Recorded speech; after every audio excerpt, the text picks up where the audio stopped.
Deməli, maraqlı bir Karpachenko məsələsi var burada. Həlli çox sadədir. Yəni bunun üçün heç qələmi götürməyə dəyməz. Amma yenə də bəzi şagirdlər bunu etməkdə çətinlik çəkir deyə izah etmək istəyirəm. Deyir ki, diploid xromosom yığını 44 və 28 olan iki bitki. Yəni bir bitkinin 2 eni 44'tür. Digər bitkinin 2 eni 28'dir. 28. Aha.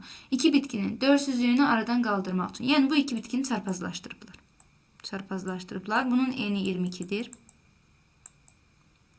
Bunun da eni olacak 14. Bunu çarpazlaştıranda 2 eni ne alınacak? 2 eni 36. 36. Fikir verirse ayrı növlərdir. Yani xromosom dəstələri tamamilə ayrıdır. Ona göre bu ne olacak? Dölsüz.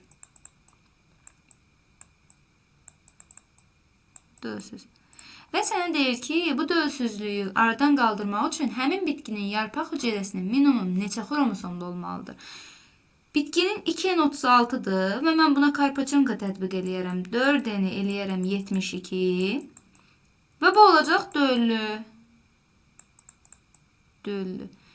Elə yarpaq hüceyrəsi də həmin bitkinin 4n bərabər olduğu üçün onun yarpaq hüceyrəsi minimum 72 olacaq. Bəs desəydi ki, bu bitkinin tutalım ki, spermatozoidu minimum neçə olacaq? Onda mən deyərdim ki, 4n 72'dir, bu bitkinin döllüdür. Və bunun 2n'i, yəni spermatozoidu 36 olmalıdır ki, 36 olmalıdır. Bu üçün bu bitki Karpachenko tətbiq olunmuş bir bitki olsun və döllü olsun. Bu şəkildə.